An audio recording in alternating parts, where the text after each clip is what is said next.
O Senhor abençoe vocês hoje, todos e todas, e os meus queridos irmãos e irmãs da Igreja de Deus Ministerial de Jesus Cristo Internacional e as outras pessoas também que se juntam a nós nesse evento, nesse ensinamento maravilhoso que nós temos aqui no dia domingo. É um encontro que nós temos com todos vocês para meditar no nosso Deus, para pensar nele. As pessoas perguntam o que é meditar em Deus, e é pensar, refletir, é ler a Bíblia e analisá-la e decidir, tentar entender e compreender, tentar nos acertar com o Senhor e falar para Ele: eu quero fazer as coisas do jeito certo, eu quero te agradar. E quando nós lemos a Bíblia desse jeito, nós estamos meditando em todas as coisas que estão acontecendo ao nosso redor, vendo a violência e vendo todo o sofrimento, o caos em nível mundial, no mundo todo, não é só num lugar. No mundo todo, a incompreensão, a falta de temor a Deus, e tudo acontece no mundo. Os dias ruins que as pessoas estão vivendo é porque elas não têm a Deus.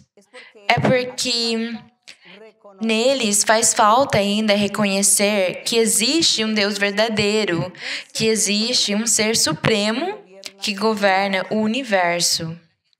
E como as pessoas não reconhecem isso, e isso acaba gerando todas essas coisas que causam dor, tristeza, lágrimas, sofrimento, amargura. E muitos acabam buscando o suicídio, acabam tirando a sua própria vida, porque eles não toleram nem suportam mais o tempo nem a dor, eles não aguentam mais. Mas nós temos achado o caminho de Deus. Nós sabemos que existe aquele ser supremo e nós achamos ele aqui por meio da Bíblia.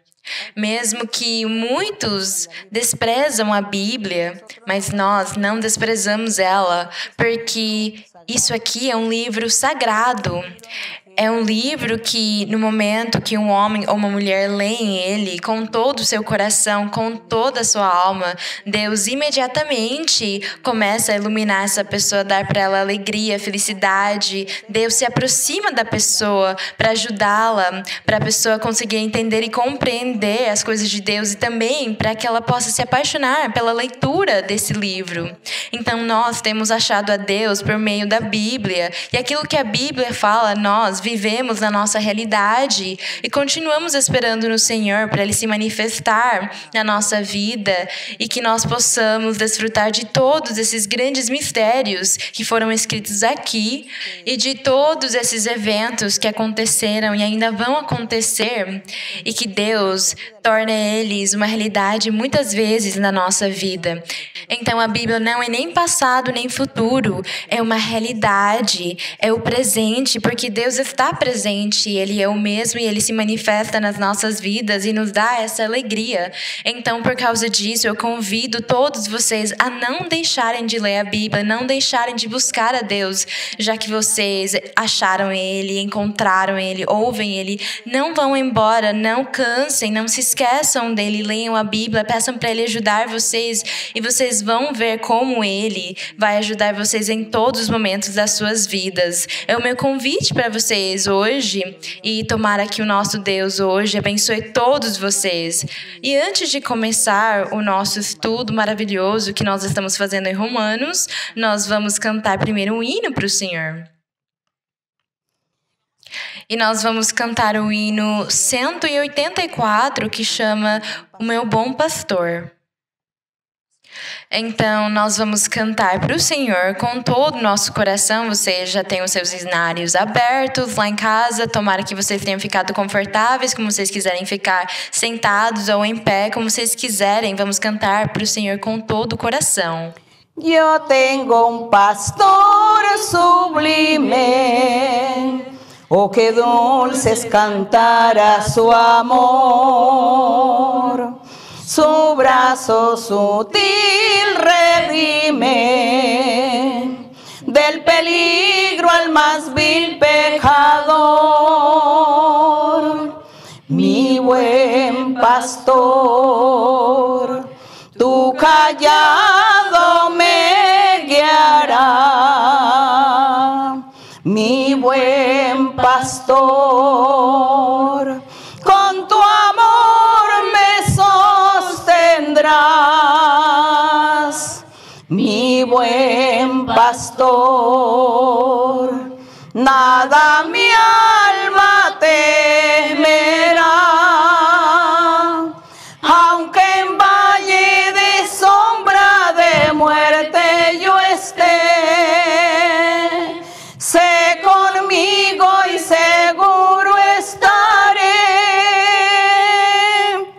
Yo tengo un pastor que vive en el cielo a la diestra de Dios. Su vista mis pasos sigue y dirige mi senda su voz. Mi buen pastor, tu callado me guiará, mi buen pastor, con tu amor me sostendrás, mi buen pastor, nada mi alma temerá, aunque en valle de sombra de muerte yo esté, sé conmigo y seguro estaré. Perdiendo una oveja un día, de su trono a buscarla bajó, y hallándola ya perdida, por salvarla su vida entregó. Mi buen pastor, tu callado me guiará, mi buen pastor, con tu amor me sostendrás, mi buen pastor, nada mi alma temerá, aunque en valle de sombra de muerte yo esté, sé conmigo y seguro estaré. Si acaso perdido errante, sin pastor vive soy pecador, si oyere su voz amante, ven entrégale tu corazón, mi buen pastor, tu callado me guiará, mi buen pastor, con tu amor me sostendrás, mi buen pastor, nada mi alma temerá, aunque en valle de sombra de muerte yo esté, sé conmigo y seguro estaré. Bendito e louvado seja o nome do Senhor. Agradecemos ao nosso Deus, amamos o Senhor, amamos o nosso Rei. E nós damos a glória e louvor para Ele.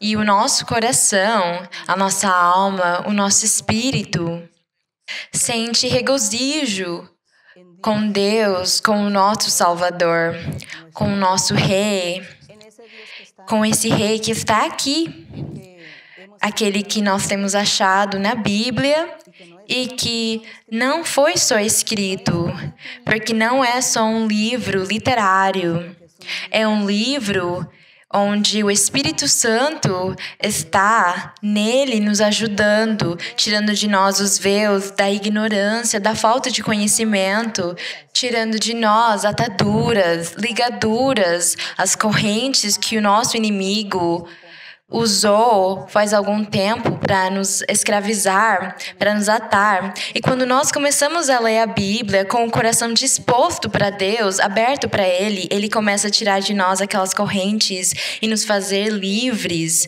Porque vocês têm que ser livres também. Leiam com todo o seu coração.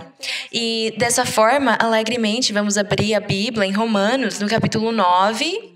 No capítulo 9 é um capítulo comprido, temos 33 versos para ler, mas nós vamos meditar neles rapidamente, refletindo naquilo que o apóstolo Paulo fez. Eu falei para vocês no começo que o apóstolo Paulo tinha feito uma comparação entre a lei e o evangelho que veio depois, as boas novas, a lei do Espírito, a fé. Esses são todos os nomes dessa nova fase, dessa nova era que Deus colocou de salvação para a humanidade.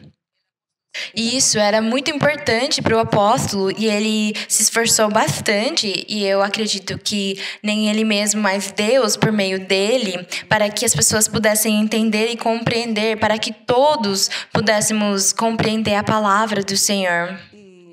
Mas em momento algum, Deus quis envergonhar alguém ou fazer alguém se sentir mal. Ele só falou a realidade do que os seres humanos fazem, deixam de fazer ou o que eles têm que fazer.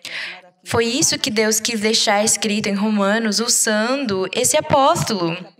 E por causa disso, no capítulo 9, o apóstolo Paulo, ele começou a falar um pouco sobre a escolha que Deus fez na antiguidade de ter escolhido o povo de Israel como seu povo escolhido, seu único povo, um povo singular, exclusivo, que fosse louvar a Deus, glorificá-lo e servi-lo, um povo que cumprisse com todos os mandamentos e toda a sua lei.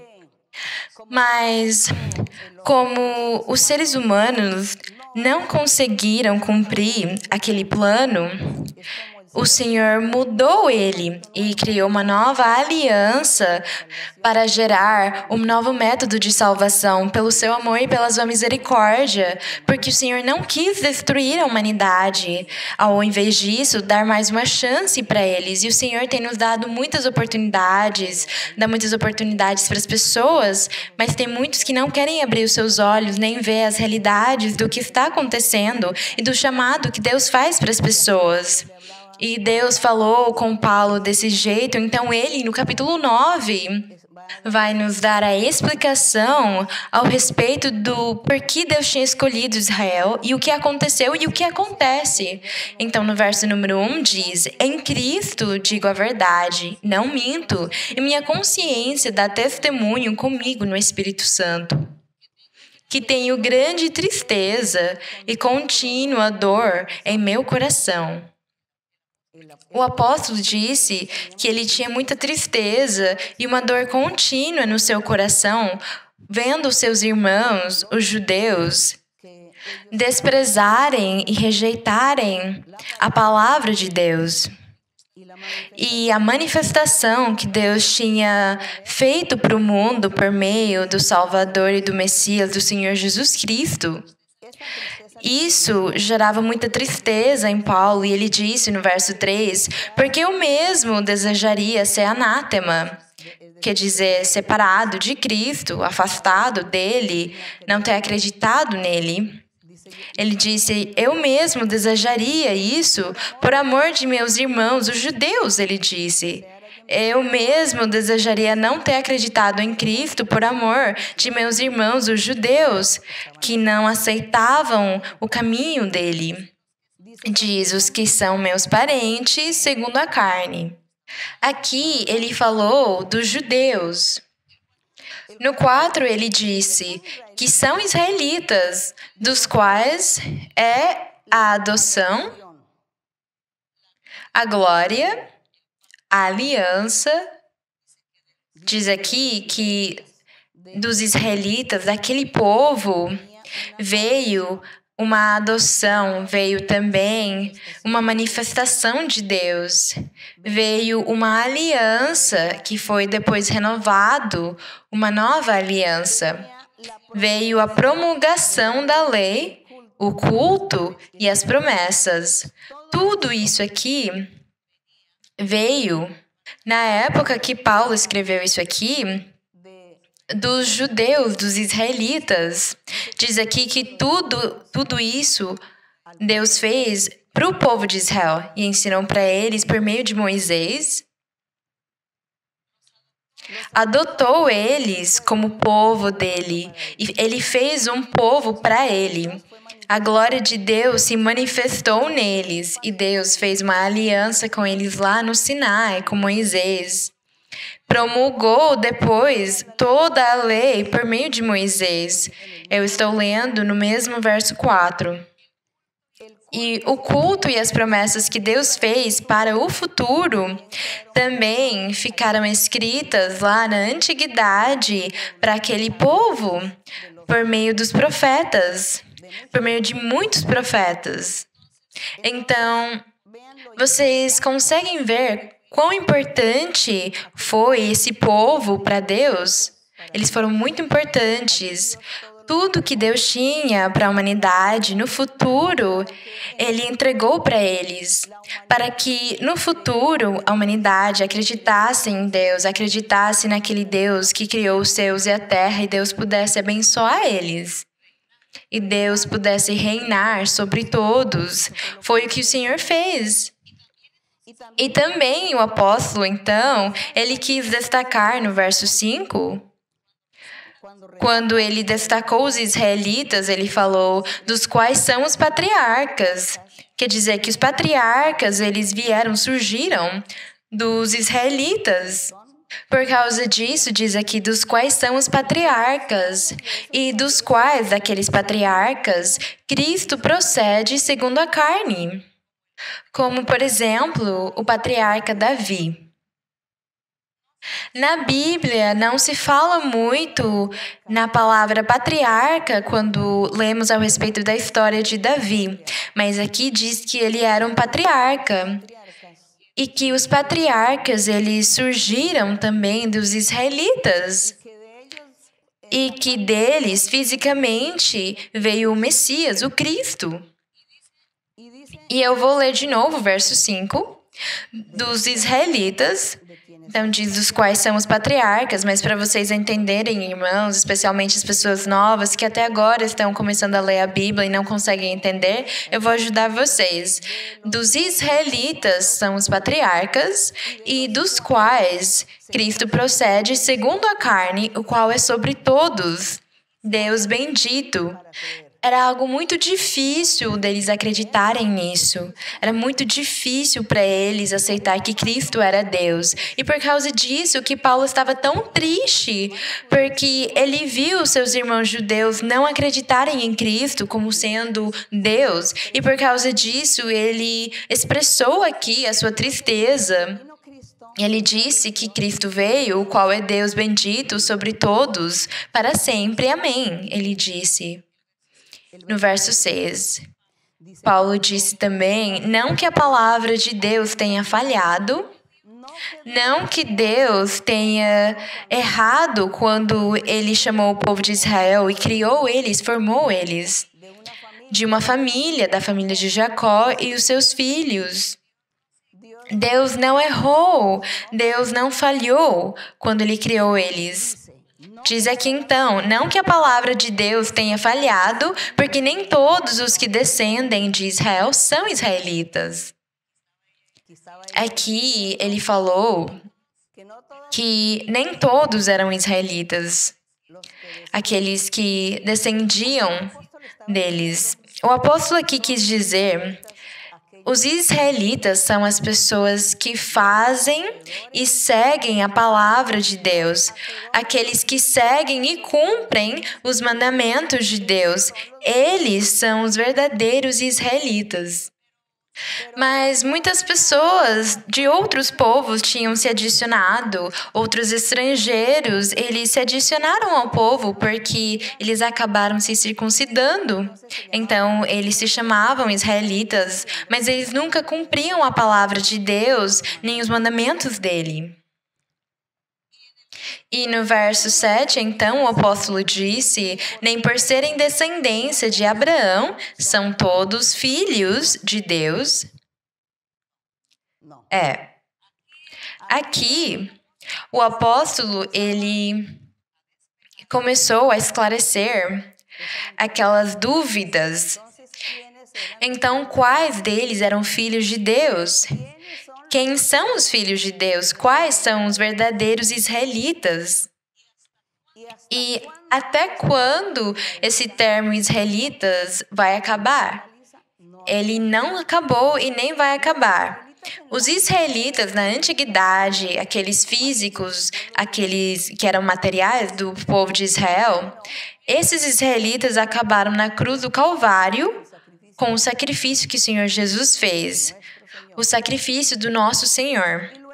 E depois, ele mesmo começou a criar um povo novo e chamou eles de Israel também.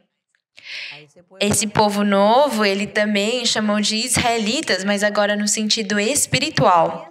E aquela Jerusalém física, material, que ainda existe, onde o Senhor Jesus andou pregando o seu evangelho, ela deixou, depois do Senhor Jesus morrer na cruz do Calvário e se sacrificar, a cidade parou de ser tão importante para Deus, porque o Senhor Jesus, ele começou a criar e formar uma outra Jerusalém, mas agora uma Jerusalém espiritual. Então ele criou aquela Jerusalém espiritual com a sua congregação e com seus seguidores. Nesse caso aqui, nós temos o apóstolo Paulo como seguidor do Senhor Jesus. E o apóstolo Paulo pregou para todos os irmãos judeus dele na antiguidade. E eles estavam muito tristes porque eles não queriam acreditar nessa nova aliança, nessa renovação que o nosso Deus tinha feito, naquele novo caminho de salvação. Eles não acreditavam, então o apóstolo estava triste por causa disso. E no verso 7 diz que nem por serem descendência de Abraão, nem todos eram filhos de Deus. Quais iam ser os filhos de Deus? Os filhos de Deus iam ser as pessoas que acreditassem no Salvador, no Messias que Deus tinha enviado. Porque ele já tinha começado a criar um povo de Israel novo e uma Jerusalém nova espiritual. Então, ele também ia dar os seus mandamentos, que são os mesmos mandamentos de Deus que tinha na lei de Moisés, só que as pessoas nunca conseguiram cumprir na lei pela fraqueza da sua carne. Mas o Senhor disse, o Espírito de Deus vai conseguir ajudar sim as pessoas a elas mudarem o seu jeito de viver, delas mudarem e tirarem a sua tendência pecaminosa que está dentro delas. O Espírito de Deus ia conseguir sim. Então esses seriam os verdadeiros descendentes de Abraão. Então, no verso 7 diz: mas em Isaque será chamada tua descendência. Deus não disse que seria com a aliança que ele tinha feito com Moisés. Quando Deus fez o chamado para Abraão, me perdoem, por favor. Quando Deus fez esse chamado para Abraão, Moisés ainda não tinha nascido e ainda não tinha começado a lei de Moisés. E Deus, ele fez essa promessa para Abraão e disse para ele, em Isaque será chamada tua descendência. E ele disse, segundo o que o apóstolo Paulo quis nos fazer entender aqui, os filhos de Deus são as pessoas que vêm de Abraão, os descendentes de Abraão. Porque todos os descendentes lá do Monte Sinai, quando Moisés esteve com Deus e ele fez uma aliança com ele, todo esse povo, eles acabaram para Deus. Acabou a importância que eles tinham diante de Deus, como povo de Deus, como povo santo. Acabou diante da presença de Deus na cruz do Calvário. E eu vou repetir de novo. Por causa disso, Paulo disse que os israelitas agora e a Jerusalém agora, que ainda continua existindo no sentido espiritual, são os verdadeiros filhos de Deus, mas eles têm que vir, descender de Abraão, daquela promessa que foi feita pela fé de Abraão. Por causa disso, falamos em outros ensinamentos passados sobre a fé de Abraão e que ele foi o pai da fé.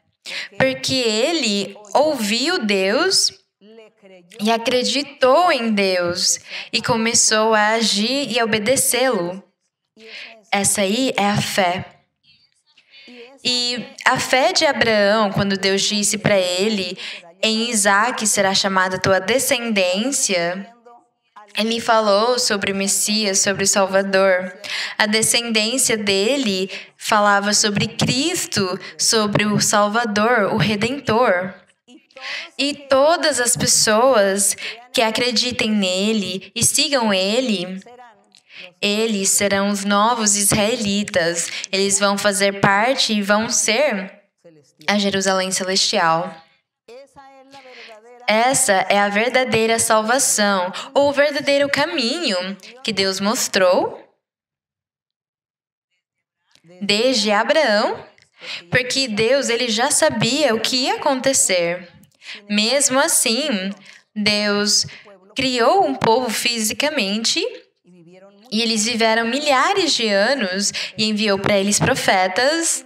E os profetas, eles anunciaram as maravilhas que nós hoje vivemos. Foram os profetas que anunciaram, que avisaram e falaram no futuro, nos tempos vindouros, virá o Salvador, o Redentor, o Messias.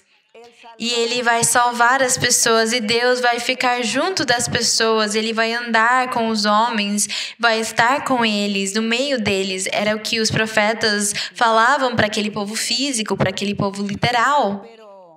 Mas aqui o apóstolo destacou a parte espiritual, o novo povo, a vida nova que os homens e as mulheres teriam e ainda vão ter acreditando nesse Messias e nesse Salvador que já veio. No verso 8, depois de Paulo falar que em Isaac será chamada a tua descendência, que é o Salvador, Cristo, isto é, ele disse, não são os filhos de Deus os que são segundo a carne, segundo o físico, o material, a forma literal. Eles não são os filhos de Deus. Aqueles que são os filhos de Deus não são aqueles segundo a carne. Quer dizer, os israelitas que vocês conheceram na antiguidade, eles não eram os filhos de Deus, porque eles não fizeram a vontade dele. Os filhos de Deus, quando começa essa nova aliança, quando começa o plano de salvação, a fé, o verdadeiro evangelho, é aí onde nascem e surgem os verdadeiros filhos de Deus, que são as pessoas que fazem a vontade de Deus. Porque hoje também, do jeito que Paulo falou, nós também poderíamos dizer, nem todos os que se chamam israelitas são os filhos de Deus. Hoje, nós diríamos, nem todos os que se chamam cristãos são filhos de Deus. Não é assim. Porque os verdadeiros filhos de Deus não são qualquer pessoa que fala, eu sou cristão. Ele não é filho de Deus. Você precisa aprender a identificar os verdadeiros filhos de Deus. Aquele que é cristão e filho de Deus, ele cumpre os mandamentos do Senhor, vive conforme todas as regras e os ensinamentos de Deus, adora a Deus e faz a vontade dele. Esses são os verdadeiros filhos de Deus. E vamos continuar lendo no verso 8, onde diz, não são os filhos de Deus os que são segundo a carne, Mas os filhos da promessa são contados como descendência, porque a palavra da promessa diz aqui, porque a palavra da promessa que Deus fez para Abraão é esta. Deus disse para Abraão: por este tempo virei e Sara terá um filho. Nesse filho ia ficar a descendência. Para eles, fisicamente, ia ser sua descendência, mas para Deus, essa descendência era que, por meio de Isaac, que foi o filho que Sara teve, viria o Salvador, o protótipo. E Isaac foi o protótipo do Salvador, do Messias, aquele que ia vir no futuro salvar a humanidade. E todas as pessoas teriam de ser salvas por meio dele. Foi essa descendência que Deus tanto falou para Abraão quando ele disse para Abraão: farei você ser pai de muitas nações, te abençoarei e abençoarei a tua descendência perpetuamente, e todas as nações virão e adorarão a tua descendência. E era Cristo, Messias, o Salvador. Mas a promessa se cumpriu primeiro com o nascimento de Isaac, porque Deus fazia as coisas primeiro fisicamente para que as pessoas entendessem, porque depois tudo ia se tornar espiritual, ia fazer parte da vida espiritual. Do mesmo jeito que hoje, o verdadeiro Filho de Deus é o verdadeiro israelita, e não faz diferença de qual nação é, qual raça você é, que idioma você fala. É a pessoa que faz a vontade de Deus e agrada a Deus, cumprindo seus mandamentos. Ele e ela são os verdadeiros israelitas no sentido espiritual, e quem realmente pertence à cidade de Jerusalém espiritual. E no verso 10, o apóstolo disse que Deus, quando ele fez a promessa para Abraão que Sara teria um filho, disse, e não somente ela, mas também Rebeca, quando concebeu de Isaac, nosso pai, pois ainda não tinham nascido as crianças. Vamos nos lembrar que Rebeca ela teve gêmeos, que foram Jacó e Esaú. Diz aqui, pois ainda não nasceram, nem fizeram ainda bem ou mal, para que o propósito de Deus, segundo a eleição, permanecesse firme. Não em virtude de obras pelas coisas físicas, mas por aquele que chama. Foi-lhe dito, o maior servirá ao menor. Aqui ele quis nos fazer entender que Deus, a explicação do apóstolo, quer nos fazer entender que quando Jacó e Esaú nasceram, Deus diz na Bíblia que nessas duas pessoas que nasceram, Esaú, ele era o maior e Jacó o menor. Mas diz aqui que Deus quis abençoar Jacó. Então Deus mudou as coisas e ele fez Jacó ser como se fosse o mais velho. Por causa disso, diz que o maior servirá ao menor. Então Esaú foi o mais velho, mas ele teve que servir Jacó, o seu irmão, fisicamente na carne, como se ele fosse o filho mais caçula. Mas esses dois, eles representavam povos, nações. Jacó, ele representou na parte física, material, o povo de Israel que Deus ia formar por meio de Moisés, que Deus começou a formar desde que tirou eles do Egito. E Esaú, ele representava o restante das nações, o restante das pessoas, as nações estrangeiras, que eles chamaram de gentios. E diz aqui que aquelas outras nações iam ter que servir esse povo tão importante que Deus ia formar, ou tinha formado. Eles teriam de servi-los. E na parte física, nós vemos que, na verdade, não aconteceu. Eles não foram servidores. Muitas vezes, eles viraram até donos deles por causa da desobediência do povo de Israel. Na parte física, na antiguidade, as outras nações vieram e humilharam eles e acabaram eles. Então, eles, na verdade, viviam sendo escravos dos outros. Fisicamente, isso não se cumpriu. Do maior servirá ao menor. Aqui onde diz... Ele disse, o maior servirá ao menor. Isso aqui não se cumpriu na parte física, literal, mas se cumpriu na parte espiritual. Porque Jacó representava Cristo Jesus, o Messias, o Salvador. Por causa disso, Deus deu para Jacó o nome de Israel. Ele falou, você não vai se chamar mais Jacó, o seu nome será Israel. Porque o Senhor estava olhando para o futuro, vendo que Israel seria o Messias, o Salvador, e todos os descendentes dele seriam os israelitas no sentido espiritual. Por causa disso, aquele que era o maior, o mais velho, e as pessoas que hoje parecem estar nos primeiros lugares, eles servem esse rei, esse salvador, aquele que era menor, que é Cristo Jesus. Então, nós temos aqui a representação física. Deus primeiro fazia uma representação física, material com as pessoas, com os eventos que estavam acontecendo, para o Senhor depois ensinar aquilo e fazer aquilo se tornar uma coisa simbólica, uma coisa metafórica, uma semelhança. Porque a vida no Senhor é uma vida espiritual, não material, não física.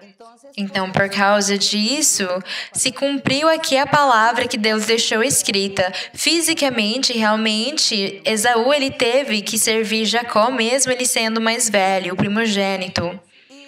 Mas no sentido espiritual, todas as pessoas, todas as nações vão ter que se humilhar e servir o Salvador, o Messias, o Rei que Deus enviou. E todos um dia vão ter que reconhecer o nosso Deus e o nosso Salvador, sendo para eles se salvarem ou para eles se condenarem, mas eles terão de se humilhar diante dele, porque é a promessa que ficou escrita na Bíblia, quando Deus disse que todos teriam de se humilhar, todos teriam de se postrar diante do Rei, daquele Rei perfeito, o Messias que veio. É isso do que o apóstolo Paulo falou aqui. Aqui no verso 14 diz: que diremos, pois? Acaso há injustiça em Deus? Mas aqui no verso 13 diz, como está escrito: amei Jacó e aborreci Esaú. Mas quando ele fala que aborreci, não quer dizer odiar uma pessoa. Não é isso. Quando foi usado isso aqui, ele disse, amei Jacó, mas eu afastei Esaú, eu separei ele, afastei ele da minha presença. E por quê? Porque Jacó representava o Messias, o Salvador, o Rei, o homem perfeito. E Esaú representava a humanidade cheia de pecado, cheia de maldade.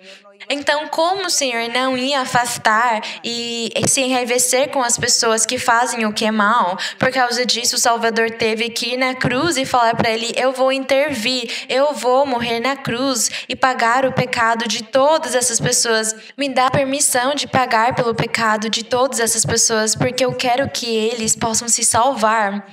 Então, eles são Esaú e eu sou Jacó, o Senhor poderia ter falado. E Deus disse, amei Jacó e aborreci Esaú, afastei ele da minha presença, vão embora. Mas o Senhor, ele uniu, reconciliou na cruz do Calvário esses dois. Agradecemos o nosso Senhor, o nosso Pai.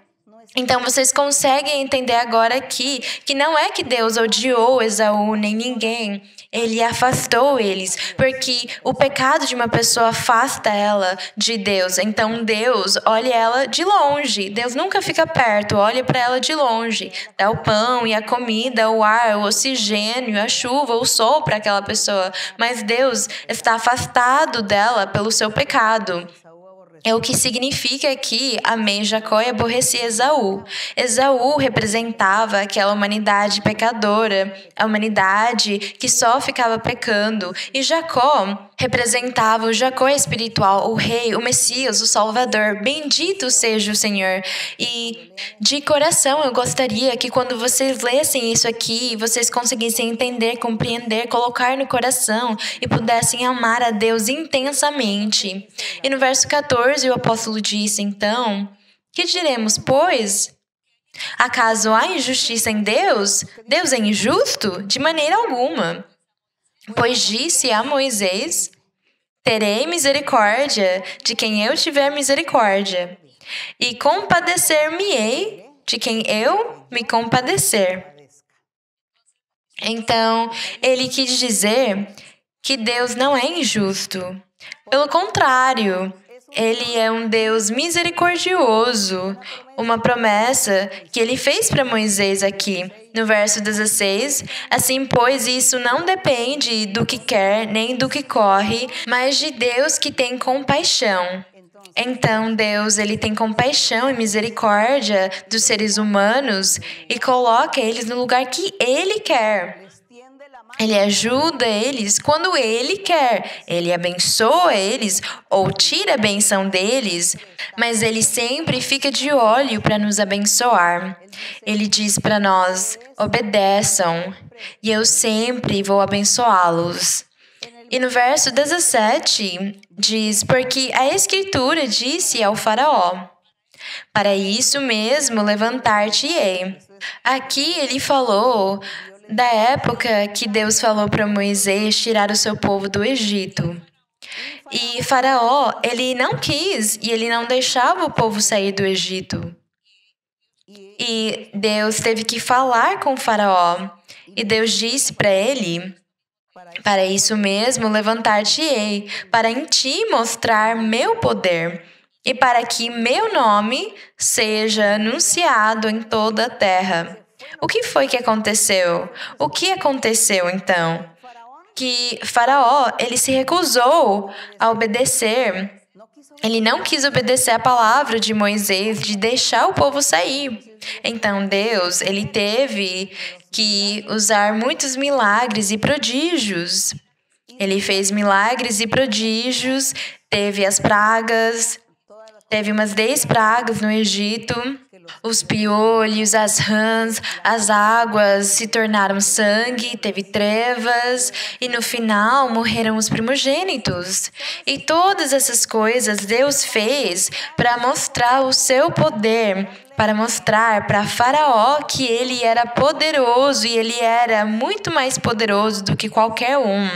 Mais poderoso do que todos os reis da terra e do que tudo que Faraó conhecia. E Deus disse para ele: eu te usei, te escolhi para mostrar o meu poder em ti. Em ti eu mostrarei meu poder, porque eu vou endurecer o seu coração.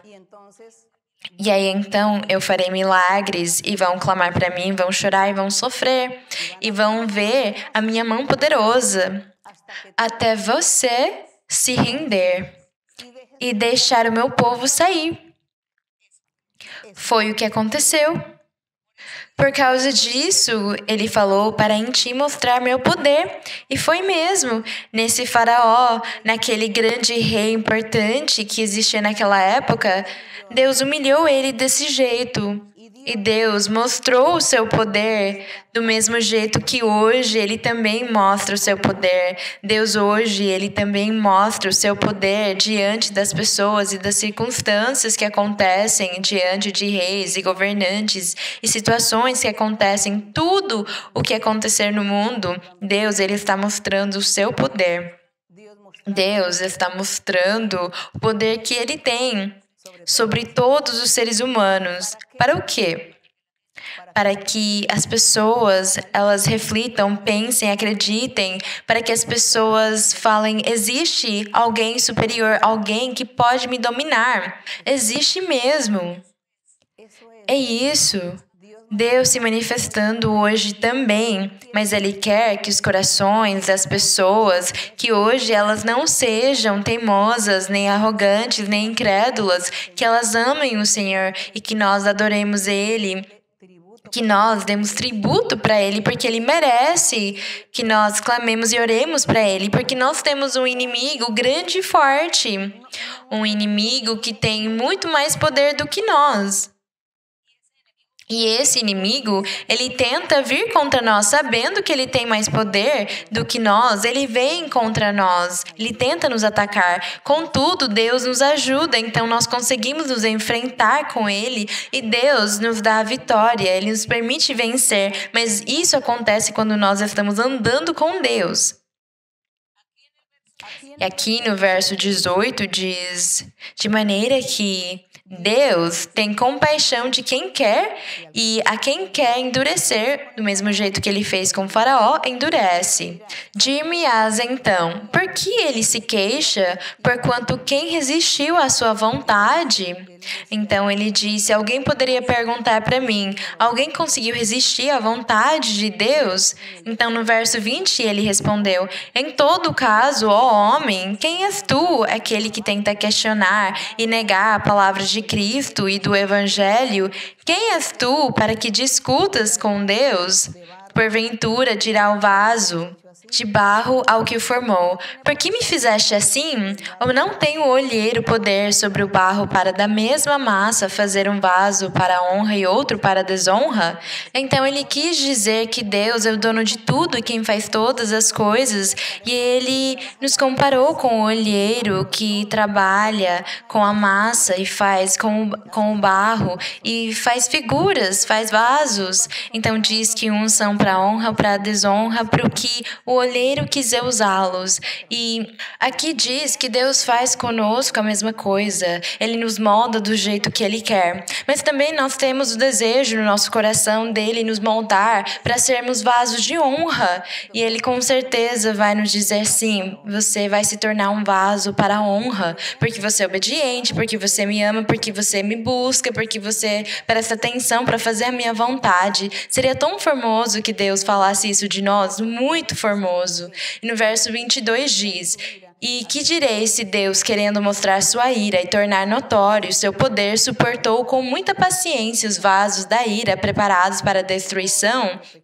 Quando o povo, as pessoas pecaram e fizeram o Senhor se enraivecer muito, vocês se lembram daquele pecado grave que o povo fez de ir atrás da idolatria? E no 23 diz: para fazer notórias as riquezas de sua glória, mostrou-as nos vasos de misericórdia que para a glória ele antes preparou. Aqui o apóstolo falou dele, dos crentes, falou de todos os crentes no Senhor. Ele disse que nós, como vasos, o Senhor nos preparou antes para a sua glória, para honrar o Senhor, para bendizê-lo. Então aqui ele falou também dos crentes no Senhor. O 24 diz: os quais vasos somos nós, a quem também chamou, não somente dentre os judeus, mas também dentre os gentios. Estão vendo? Diz aqui que o Senhor fez um chamado para abençoar, Ele fez vasos para honra, não somente daqueles judeus que acreditaram no Senhor ou que tinham acreditado nele, mas também dos gentios, de todos aqueles que não faziam parte daquela nação que chamava o povo de Israel. E diz aqui que Deus escolheu todos os gentios também. Então nós aqui estamos também sendo esses gentios, mas Deus, Ele quer nos converter, Ele quer nos tornar nesses vasos de honra para Ele. E no verso 25 diz que o profeta Oseias, na antiguidade, na sua profecia, disse: chamarei meu povo ao que não era meu povo, e amada a que não era amada. Vamos lembrar que o nosso Deus chamava o seu povo da sua mulher e que Deus era o marido deles. Deus falava dessa forma por meio dos profetas para que as pessoas pudessem entender. Ele falava: eu sou o seu marido e vocês são a minha mulher e vocês me traíram. Vocês foram atrás de deuses alheios e se tornaram idólatras. Então vocês foram infiéis comigo, me traíram. E no 26, então, ele disse para eles: um dia eu vou chamar um outro povo, vou buscar eles e vou chamá-los do meu povo, e eles também serão a minha mulher. Então, é aí onde entram os gentios, onde entram o restante das pessoas que acreditam e vão acreditar no Senhor, no Messias, no enviado que Deus enviou.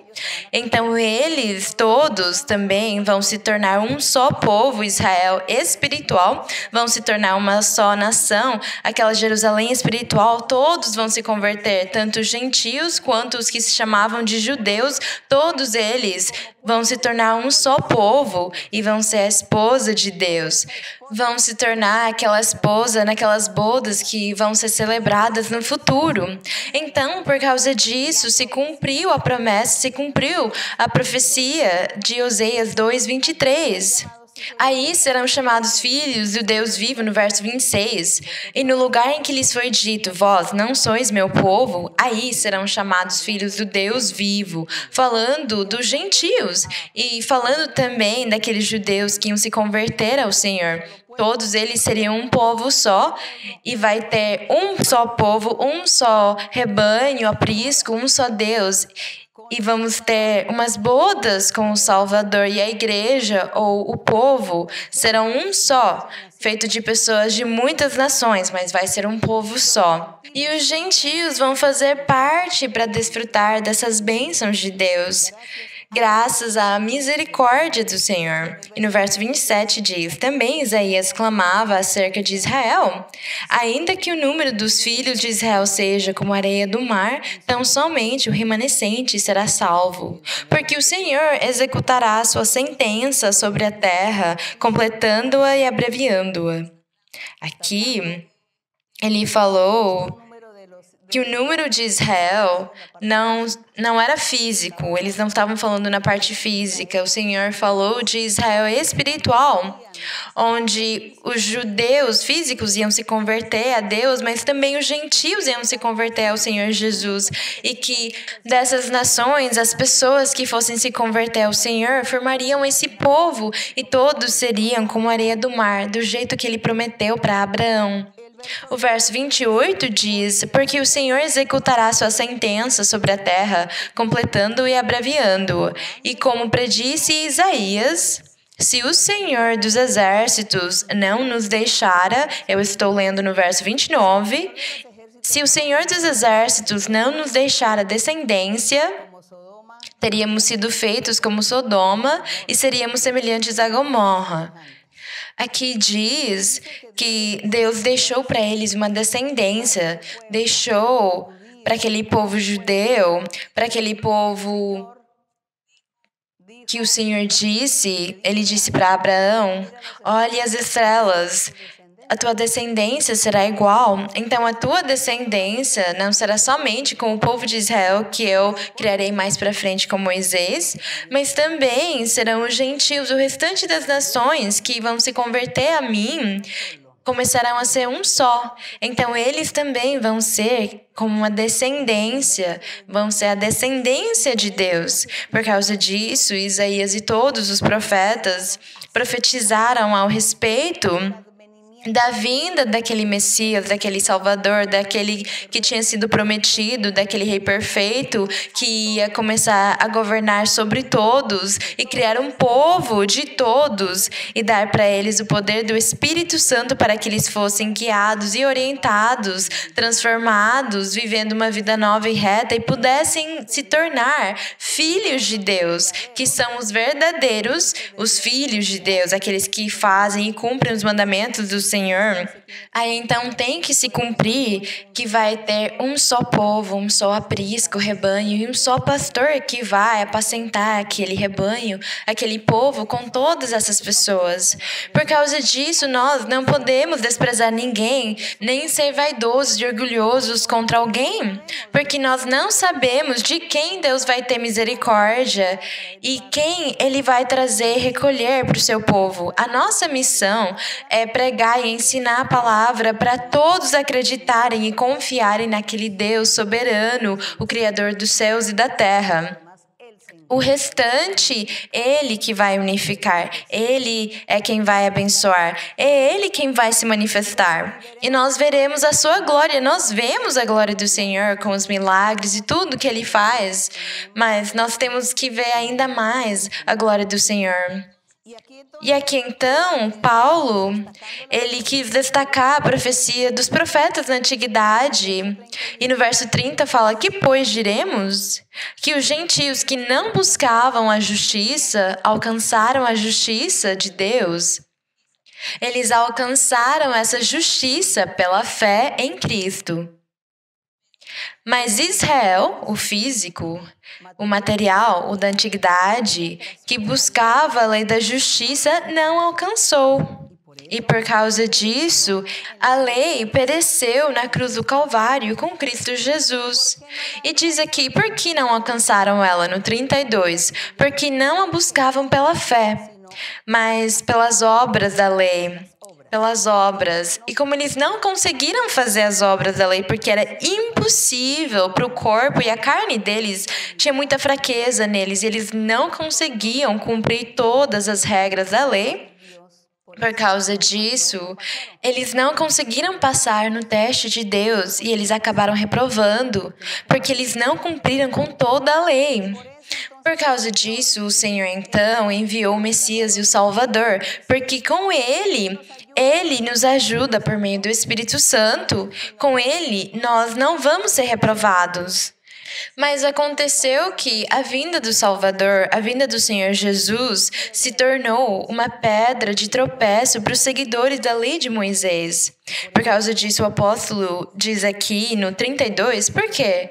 Porque os antigos, a lei antiga, os seguidores da lei antiga, diz aqui, buscavam a justiça de Deus não pela fé. Não pela fé de Abraão, mas pelas obras da lei. Quer dizer, seguindo as regras da lei ou tentando segui-las. E diz aqui, tropeçaram na pedra de tropeço. E essa pedra de tropeço, diz aqui, como está escrito, eis que ponho em Sião uma pedra de tropeço e uma rocha que faz cair, e aquele que crer nela não será envergonhado. O próprio Senhor colocou aquela pedra de tropeço, que foi o Salvador, Jesus Cristo, mandou e enviou ele. E é claro que os judeus, o povo de Israel na antiguidade, não acreditaram nele, não aceitaram ele. E aí ele se tornou uma pedra de tropeço para eles e se cumpriu a profecia de Isaías 28:16. Eu vou ler de novo 33. Eis que ponho em Sião uma pedra de tropeço e uma rocha que faz cair. E aquele que crer nela, naquela pedra de tropeço, não será envergonhado jamais, porque aquela pedra de tropeço é Cristo Jesus, é o Salvador. É essa pessoa, esse rei perfeito que está reinando. E ele é perfeito e ele nos ajuda e vai nos ajudar ainda a todos, aqueles que acreditarmos nele, que seguirmos ele e tenhamos fé e busquemos ele com todo o nosso coração. Por causa disso, eu convido vocês de novo a lerem a Bíblia. Leiam a Bíblia, porque vocês vão ver como Deus vai iluminar vocês para vocês conseguirem entender e compreender a palavra do Senhor e para vocês serem felizes. Eu sou feliz no Senhor. Eu sou feliz. As pessoas falam a felicidade não existe, mas ela existe sim. A felicidade existe, porque é Deus quem dá a felicidade.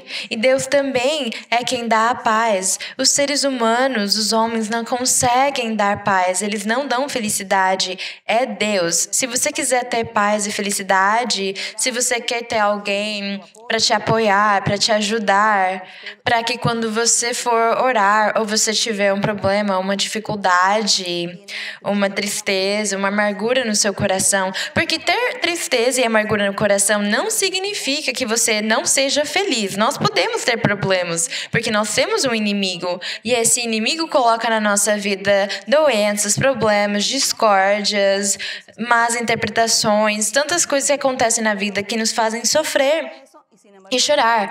Contudo, nós vivemos por aquilo, mas somos felizes, porque eu tenho esperança que Deus vai me ajudar a resolver tudo. Ele vai ajudar a tirar tudo isso que está acontecendo na minha vida. Então, eu sou feliz com o Senhor. Bendito seja o nome do Senhor. E nós vamos orar ao nosso Deus. Orem do seu jeito, do jeito que vocês quiserem orar para Deus, mas façam isso de coração sincero. Abram os seus corações. Abram, se disponham, pensem no que vocês vão falar com Deus. Peçam para Ele ajudar vocês a entenderem, a compreenderem esse caminho maravilhoso. E aí vocês vão ver como o Senhor vai ficar perto de vocês e vocês vão ter paz e felicidade. É a primeira coisa que Ele faz e depois Ele te ajuda a resolver todos os seus problemas. Eterno Dios, Padre de nuestro Señor Jesucristo, nuestro Dios todopoderoso, nuestro Dios verdadero. Eres nuestro Dios el que le hablaste a Abraham, a Isaac, a Jacob. Le hablaste a Moisés. Estuviste con Daniel, estuviste con David, con Samuel, Josué, con todos aquellos personajes, con los profetas, Isaías, Jeremías, Lamentaciones de Jeremías, que lloraba tanto porque la ciudad fue destruida. Y tú le hablabas y les revelabas y les decías muchas cosas y muchas palabras de consolación. Y hacías promesas, mi Señor. Y tú les decías que lo importante para el hombre era vivir contigo, vivir cerca de ti, hacer cumplir tus mandamientos. Por eso, Señor, ese Salmo 119 habla de tus mandamientos. Resalta y destacan tu palabra, que es lo mejor que el ser humano puede tener en su vida. Tener los mandamientos de Dios cerca en su corazón para cumplirlos, para que tú te agrades, Señor, y también para que tú seas alabado y glorificado por ello. Seas honrado porque tú te lo mereces, Padre Santo. Padre mío, mira los miles de personas que en este momento están conmigo, orando, clamándote, pidiéndote misericordia. Algunos de ellos estarán enfermos o sus familiares enfermos, otros están en el hospital graves por esta pandemia, por este virus, que tú permitiste, Señor, que viniera este virus al mundo para que el mundo se estremezca y piensen que existe un ser supremo que gobierna y que la ciencia no es capaz de enfrentar. Así, mi Padre, tú te muestras al mundo, pero nosotros sabemos que aquí en esta tierra o allá en la eternidad, en el lugar que sea, Señor, somos felices. No nos angustiamos, no nos preocupamos, Señor, porque la vida y la muerte para los hijos de Dios no cuenta. Estar aquí en la tierra viviendo físicamente, estar contigo y vivir contigo. Si viene la muerte física, pues estar contigo y vivir contigo, mi Señor. Así que no hay ninguna preocupación para los hijos del Señor.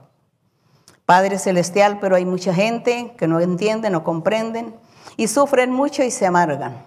Hay muchos que están sufriendo por la muerte de sus seres queridos. Pero tú en un salmo dice, es mejor la muerte que la vida. Y yo creo que sí, mi Padre, porque esta vida, el diablo, el enemigo, viene contra nosotros a hacernos sufrir constantemente, Señor.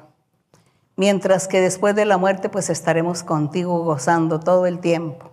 Por eso, Señor, es verdad que es mejor la muerte que la vida. Padre Celestial, gracias, Señor, por permitir que nosotros conozcamos tu camino, conozcamos tu verdad. Pero lo más importante, Señor, es que nosotros seamos hacedores, que cumplamos a cabalidad tus mandamientos, tu palabra, y te agrademos en todo. Te busquemos con todo nuestro corazón y seamos sinceros delante de ti. Gracias, eterno Dios. Gracias, Padre, por bendecir el día de hoy a la gente.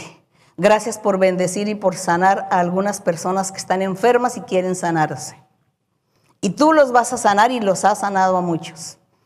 También aquellos que les han hecho brujería y hechicerías y los persiguen los espíritus malos, son atormentados por muchos demonios. Te pido, mi Señor, que tú los desencadenes, los libertes, tengas misericordia de estas personas, mi Señor.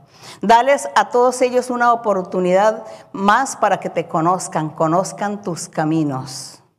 Bendito Dios Todopoderoso, los caminos de Dios. Ese es el buen tesoro, el mejor tesoro, mi Señor. Padre Santo, gracias por bendecir a la gente, a las personas que han orado y que tú los has escuchado. También te pido, mi Señor, por Colombia. Y le pido también a todos mis hermanos que están orando conmigo en este momento, que pidamos al Señor por Colombia. Bueno, hay muchos países que están sufriendo, pero allí en Colombia nació la iglesia, nació esta iglesia. Y quizá por eso el diablo tiene tanta envidia de Colombia, porque la iglesia nació en Colombia. Y el diablo tiene mucha envidia y quiere ir contra todo, a arremeter contra todo. Porque el diablo lo que quiere es que quiten la libertad del culto, la libertad religiosa. Eso es lo que el diablo quiere. Y por eso el diablo está haciendo todos estos estragos. Pero sabemos que tú eres poderoso, que tus promesas son fieles y verdaderas, y que tu palabra es verdad, y tú has dicho que tu iglesia permanecerá para siempre, y así será, mi Padre. Por tanto, mi Señor, te pido, mi Señor, que tú sigas bendiciendo, libertando, limpiando, dando sabiduría inteligente a todos aquellos personajes, a todos aquellos que están al frente de la nación para gobernar. Que tú los ayudes, que tú les des inteligencia, sabiduría para bien siempre, Señor, para hacer lo bueno. Que tú los capacites, mi Señor, para que toda la gente viva en una vida reposada y quieta. Para que haya paz, para que haya tranquilidad, Señor. Quita, Señor mío, la rebeldía y la necedad de muchos. Tú eres poder, mi Señor. Tú gobiernas, mi Señor. Tú eres nuestro Dios, nuestro Hacedor. Gracias, mi Padre. Tu poder se ha manifestado, mi Señor. Y te doy gracias en el nombre glorioso de Jesucristo, tu Hijo amado, mi Señor. Bendice a todos los hermanos, a todas las hermanas. Bendice a todas las iglesias, a los que se están congregando en las iglesias el día de hoy. A todas aquellas personas que se han añadido a escuchar esta enseñanza. Bendícelos, Señor. Grandemente tu mano poderosa con todos, mi Padre. Gracias en el nombre de Jesucristo. La honra y la gloria sea para nuestro Dios desde ahora y para siempre. Amén. Toma por favor mi mano, Señor. Contigo quiero ir. Con sangre aquí pagaste por mí. Te quiero hoy servir. Anhelo poder lo malo vencer y en santidad vivir. Toma por favor mi mano, Señor, contigo quiero ir. Bendito e louvado seja o Senhor. Agradecemos o nosso Deus e para todos os meus queridos irmãos e irmãs, um abraço muito forte e beijos para as crianças que amo vocês com todo o meu coração. Deus abençoe vocês e até mais. Obrigada.